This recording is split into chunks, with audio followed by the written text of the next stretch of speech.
வணக்கம். ஊரோடி 3.1 நிகழ்ச்சிக்காக நம்ம எம்ஜிஆர். இப்போ நான் இருக்கக்கூடிய இடம் எங்கன்னு பார்த்தீங்கன்னா சேலம்ல இருக்கக்கூடிய ஏற்காடு சாலையில் இருக்கக்கூடிய மாடர்ன் தியேட்டர். இடம் மாடர்ன் தியேட்டருங்கிறாங்க, பின்னாடி ஒரு ஆர்ச் மட்டும் இருக்குன்னு வச்சுக்கிறீங்களா?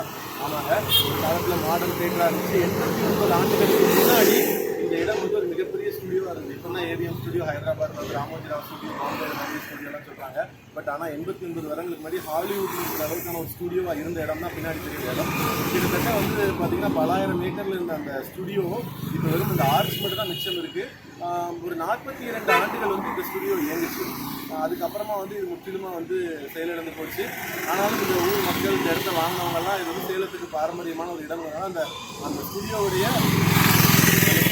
ஆர்ச்சை மட்டும் வந்து பத்திரமா பாதுகாத்து வச்சுருக்காங்க. இடையில இதற்கும் வந்து ஒரு சிலை வைக்கிறதுக்காக வந்து இடமாற்றம் செய்யப்படுற மாதிரி ஒரு கருத்து வந்து அப்புறம் மக்களுடைய பலத்த ஆதரவுக்கு பிறகு இந்த இடம் மீண்டும் அப்படியே மிச்சமிடப்பட்டிருக்கு. இப்போ வந்து பார்த்தீங்கன்னா சாதாரணமாக வாசலில் வந்து காரில் நிற்கிறாங்க, பைக்கில் நிற்கிறாங்க, ஏதோ ஒரு பார்க்கோட என்ட்ரன்ஸ் மாதிரி நின்றுட்டு இருக்காங்க.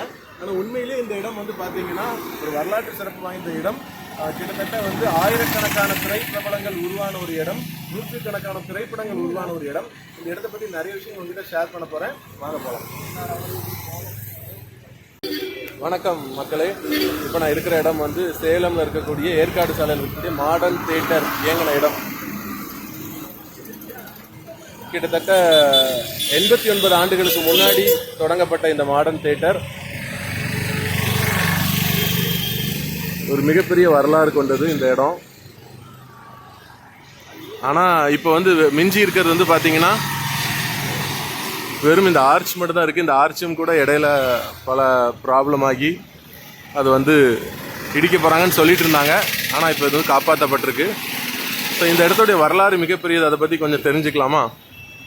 இப்போ இங்கே காட்டுறதுக்கு எனக்கு இந்த ஆர்ச் மட்டும்தான் இருக்குது. ஆனால் இவங்க வரலாறை சொல்கிறதுக்கு பல லட்சம் புகைப்படங்கள் உலகம் முழுவதும் பரவி இருக்கு. ஏன்னா இவங்க நிறுவனத்திலிருந்து வளர்ந்தது லட்சக்கணக்கான கலைஞர்கள், அதில் பல முதல்வர்கள் இருக்காங்க. அதுதான் உண்மை. மாடர்ன் தியேட்டருங்கிறது பெயரளவில் மட்டும் இல்லை, அவங்களுடைய நடவடிக்கைகள்லையுமே ரொம்ப மாடர்னாக இருந்திருக்காங்க. அந்த காலகட்டத்தில் ரொம்ப தொலைநோக்காக சிந்திச்சு பல விஷயங்களை செஞ்சுருக்காங்க. சென்னை தான் சினிமாக்கு தலைமையிடமாக இருந்துன்னு அடிக்கடி நம்ம மற்ற மாநில நடிகர்கள் சொல்லி கேள்விப்பட்டிருப்போம். இதெல்லாம் வர்றதுக்கு ஒரு 30-40 வருஷத்துக்கு முன்னாடி கல்கத்தா தான் இந்தியாவிலேயே சினிமா தலைமையிடமா இருந்துச்சு. இப்ப கல்கத்தாக்கு தான் எல்லாரும் போய் பட வேலைகள், எடிட்டிங், டெக்னிக்கல் ஒர்க் எல்லாம் பண்ணிட்டு இருப்பாங்க. அதை மாத்தணும்னு சொல்லி ஒரு தமிழன், டிஆர்எஸ் அப்படிங்கிறது தான் அவருடைய பெயர். டிஆர்எஸ்னு சொன்னா நிறைய பேருக்கு தெரியும், டிஆர் சுந்தரம்னு சொன்னா நிறைய பேருக்கு தெரியும். ஆனா அவருடைய முழு பெயர் வந்து நிறைய பேருக்கு தெரியாது. அவருடைய முழு பெயர் வந்து பாத்தீங்கன்னா திருச்செங்கோடு ராமலிங்கம் சுந்தரம் அப்படிங்கிறது தான் அவருடைய பெயர். Modern theatres limited, MT limited அப்படின்னு அந்த லோகோ வரும்போதே வந்து அந்த காலத்துல எல்லாரும் அப்படி கைத்தட்டி ரசிப்பாங்க. எப்படி இன்னைக்கு universal pictures 20th fox century லோகோன்னு வருதோ அந்த மாதிரி அந்த காலத்துல தமிழ் சினிமா வரலாற்றில் தவிர்க்க முடியாத ஒரு பட தயாரிப்பு நிறுவனம் மாடர்ன் தியேட்டர்ஸ். சேலம் மாநகரத்துடைய மிக பழமையான அடையாளங்கள் ஒன்றாவும் இருக்கு. 1935ஆம் ஆண்டு டிஆர் சுந்தரம் தான் வந்து அதை வந்து சென்னைக்கு வெளியே தொடங்கப்பட்ட ஸ்டுடியோக்கள்ல மிக நீண்ட காலம் இயங்கின ஒரு ஸ்டுடியோங்கிற பெருமையும் உண்டு.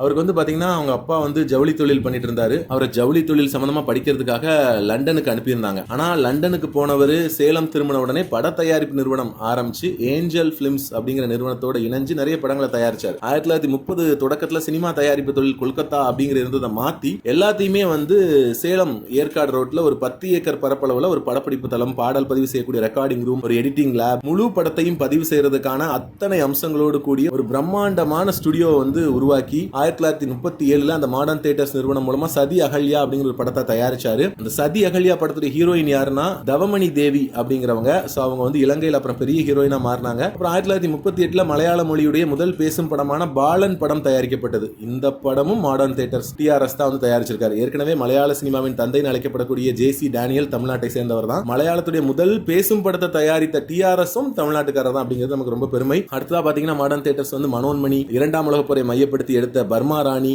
1000 தலை வாங்கி அபூர்வ சிந்தாமணி, இப்படி நிறைய படங்கள் எடுத்தாங்க. இந்த 3 படங்களுமே ஹேட்ரிக் வெற்றி. இந்த காலகட்டத்தில் தான் கலைஞர் மு கருணாநிதி அவர்களும் திரைத்துறையில வசனகர்த்தாவா தன்னுடைய பயணத்தை தொடங்கி இருந்தாரு.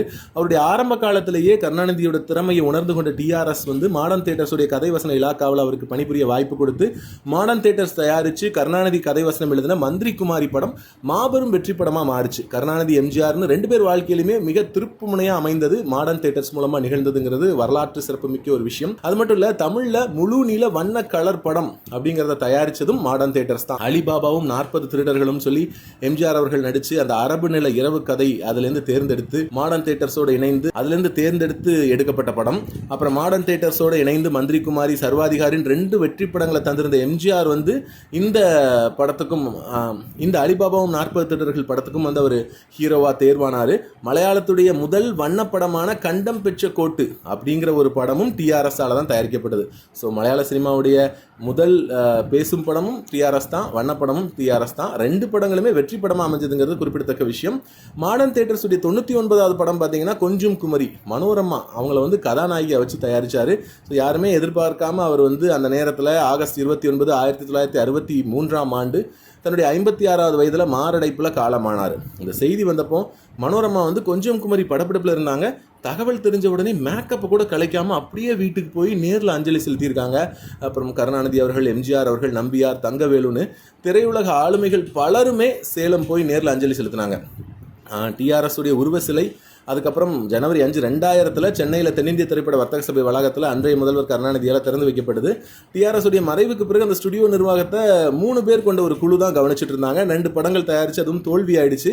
இதனால் மாடர்ன் தியேட்டர்ஸ் உடைய நிர்வாக பொறுப்பை டிஆர்எஸ் உடைய மகன் ராமசுந்தரம் நேரடியாக ஏற்றுக்கிட்டார். ராமசுந்தரம் பொறுப்பேற்றதுக்கு பிறகு அசோகன், ஜெமினி கணேசன் நடிப்பில் வல்லவனுக்கு வல்லவன் ஒரு படம் தயாரிக்கப்பட்டது. அந்த படத்தை வந்து டிஆர்எஸ் மாதிரி அவரும் குறித்த நேரத்தில் முடித்தார். அந்த முதல் படமே அவருக்கும் வெற்றி பெற்ற ஒரு படமாக மாறிச்சு. வல்லவனுக்கு வல்லவன் வெற்றியை தொடர்ந்து ஜேம்ஸ் பாண்ட் பாணியில் 2 வல்லவர்கள், வல்லவன் ஒருவன், இது மாதிரி நிறைய கதைகளை டிஆர்எஸ் உடைய மகன் ராமசுந்தரம் உருவாக்கினார். அந்த 2 படங்களுமே வெற்றி பெற்றுச்சு. இந்த படங்களின் மூலமாக தமிழ்நாட்டின் ஜேம்ஸ் பாண்டுங்கிற ஒரு பெயர் ஜெய்சங்கருக்கு கிடைச்சதுனாலும் அடுத்தடுத்து சேலம் மாடர்ன் தியேட்டர்ஸ் தயாரித்த கருந்தேல் கண்ணாயிரம், பிராய் சித்தம், துணிவே தோழன், அன்று முதல் இன்று வரை இந்த மாதிரியான படங்கள்லாம் சாதாரண படங்களாக தான் இருந்துச்சு, பெரிய வெற்றி பெறலை. ஸோ சுமாராக ஓடின இந்த படம் குறைவான விலைக்கே விற்க வேண்டிய ஒரு சூழல், மிகப்பெரிய வருவாய் நெருக்கடி. இதனால் மாடர்ன் தியேட்டர்ஸ் நிறுவனம் அடுத்து படம் தயாரித்தா நஷ்டம்ங்கிற நிலையில் பட தயாரிப்பு நிரந்தரமாக முடிச்சுக்கிட்டாங்க. இது எல்லாமே தாண்டி கடன் வாங்கி படம் எடுக்காத ஒரு நிறுவனம்ங்கிற நற்பெயரும் மாடர்ன் தியேட்டர்ஸ்க்கு இருந்தது. ஏன்னா அவங்க காசில் தான் எடுத்தாங்க, நஷ்டமாகும் போது நிறுவனத்தையே மூடிட்டாங்க. தமிழ் சினிமா உலகிற்கு ஒரு கலங்கரை விளக்கமாக இந்த நிறுவனம் இருந்ததுன்னு எல்லா அந்த காலகட்ட நடிகர்கள், தயாரிப்பாளர்கள் எல்லாருமே சொல்லுவாங்க. ஸோ அதுக்கு பிறகு வந்து பார்த்தீங்கன்னா இவங்களுடைய இன்கம்காக ஒரு மிகப்பெரிய டிஆர்எஸ் திருமண மண்டபம் ஒன்று கட்டினாங்க அந்த பகுதியில், அந்த ஸ்டுடியோ இருந்த இடத்துல. அப்புறம் சுந்தரம் அப்பார்ட்மெண்ட்ஸுங்கிற பெயரில் அது எல்லாமே அப்பார்ட்மெண்ட்ஸ் ஏரியாவாக மாறிடுச்சு. ஸோ மாடர்ன் தியேட்டர்ஸுடைய அந்த அவ்வளோ பெரிய பறந்து விரிந்த வரலாறு எதுவுமே இல்லாமல் இப்போதைக்கு வந்து பார்த்தீங்கன்னா ஒரே ஒரு ஆர்ச் மட்டும்தான் இருக்குது, வேறு எதுவுமே இல்லை அப்படின்னு தான் சொல்லணும். இந்த நிறுவனத்துடைய சிறப்புன்னு பார்த்தீங்கன்னா எம்ஜிஆர் அவர்கள், ஜெயலலிதா அவர்கள், கருணாநிதி அவர்கள்னு 3 முதல்வர்களுடைய வெற்றிகரமான திரைப்படங்களுக்கு முக்கிய பங்காற்றிய ஒரு இடம் அப்படின்னு சொல்லலாம். பார்த்தீங்களா இந்த ஆர்ச் இதுக்கு பின்னாடி இவ்வளோ பெரிய வரலாறு இருக்குது அப்படின்னு சொல்லி யோசிச்சு கூட பார்த்தீங்கன்னா நிறைய பேர் மாடர்ன் தியேட்டர்னு கேள்விப்பட்டிருப்பாங்க. பெயரில் மட்டும் இல்லை, உண்மையிலேயே மாடர்னான பல விஷயங்கள் அந்த காலத்தில் செஞ்சவர் தான் டிஆர் சுந்தரம். ஸோ அவருடைய தியேட்டர் இது ஒரு மிக பிரம்மாண்டமாக ஒரு காலத்தில் இருந்தது, இன்றைக்கி ஒரு ஆர்ச்சியோட மட்டும் இருக்குது. ஸோ இந்த இடத்துலேருந்து பல விஷயங்கள் உங்ககிட்ட பகிர்ந்துக்கிட்டேன். இது மாதிரியான ஒவ்வொரு ஊர்லேயும் ஒவ்வொரு சுவர்களுக்கும் சிலைகளுக்கும் நிறைய வரலாறு இருக்குது. உங்கள் ஊர்லேயும் அப்படி பல இடங்கள் இருக்கலாம். உள்ளூரில் இருக்கவங்களுக்கு பெருசாக அதனுடைய மதிப்பு தெரியாது, வெளியூரில் இருக்கிறவங்க தான் அதை வந்து பார்த்து தெரிஞ்சுப்பாங்க. நான் கூட திருநெல்வேலியிலேருந்து வந்து சேலத்தில் தெரிஞ்சுக்கிட்டு இருக்கேன். ஸோ இந்த மாதிரி பல விஷயங்களை உங்கள் ஊர் பகுதிகளில் இருக்குது, அதை வெளியில் கொண்டு வர நினச்சாலும் நீங்கள் வந்து எங்களை கான்டாக்ட் பண்ணலாம். நாங்கள் வந்து எக்ஸ்க்ளூசிவ் வீடியோஸ் எடுத்து ஷேர் பண்ணுவோம். இன்னைக்கு ஊரோடி நிகழ்ச்சியில் விடைபெறுறேன். மீண்டும் அடுத்ததாக ஏற்காட்டிலேருந்து இன்னும் பல சுவாரஸ்யமான விஷயங்களும் உங்களை சந்திக்கிறேன். ஏழைகளின் ஊட்டி ஏற்காடு சேர்வராயன் மலையில் அங்கிருந்து பல விஷயங்கள்